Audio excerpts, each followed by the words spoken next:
But first, wow, is China a worry? Here in Australia, it's serious enough. Here we're talking about how China is bullying us, cutting our trade, how it's lied about the coronavirus, lying now about how racist we are to Chinese here, just to, create some trouble. And good on Foreign Minister Marise Payne for last night calling out that lie big time. The disinformation we have seen contributes to a climate of fear and division when at a time like this what we need is cooperation and understanding. The European Commission issued a report last week that concluded foreign actors and countries, in particular Russia and China, had carried out targeted disinformation campaigns seeking to undermine democratic debate and exacerbate social polarisation and improve their own image in the COVID-19 context. Now, all that's bad enough from China, the stirring up trouble and the misinformation, but at least China hasn't just killed 20 of our soldiers. That happened to India, our friends in India, on Monday on its border with China, high up in the Himalayas. 20 Indian soldiers killed by China and reportedly 43 Chinese soldiers dead or injured. And this is between two nuclear-armed powers that have already fought a short war back in 1962. So how serious could this get, given that nationalism on both sides is running so high?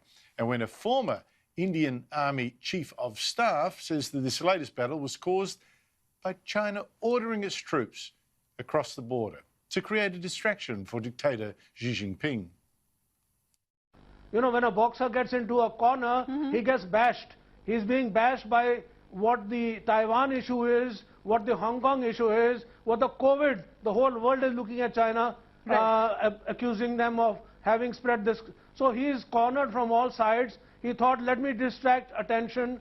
And this exercise, which was being done in the area of Ladakh, yes, he diverted troops from there to come on to the LAC. Right. And this is the first time where troops have come along with the patrols to the patrolling points. And India saw it happen, and India took action.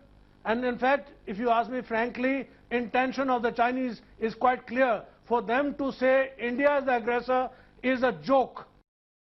Now, I'm not 100% convinced of that take, but we have to understand this, because I know it's far away, the Himalayas, but any war between the world's two biggest nations, both with nuclear weapons, could really hurt us too. And here's the background. Both sides are squabbling over territory there that's basically uninhabitable. I mean, it's so high, it's so cold, it's so barren. The standoff has been going on for years there because these areas actually command important strategic routes. And this year, this standoff got violent, with troops fighting each other, albeit just with fists and rocks. But that was enough to have China issue pictures of extra troops that it was rushing up to the area, thousands of them.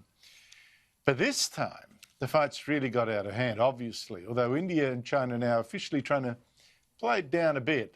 No guns were used, says India, and China won't say how many soldiers of its side were killed. To ease tensions, says the Global Times. But this newspaper, which is owned by China's ruling Communist Party, is still quite aggressive.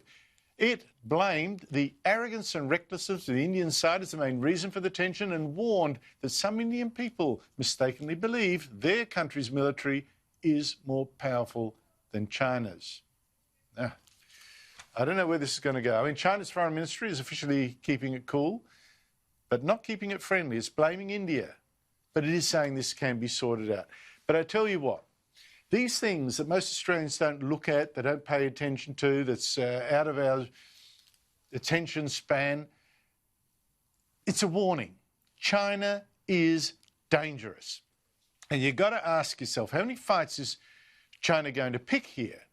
With us, with India, with New Zealand, with Japan, Vietnam and the Philippines over stealing the South China Sea, fights with the United States, fights with Hong Kong, fights with Taiwan. How many fights will China pick before someone miscalculates and it's on?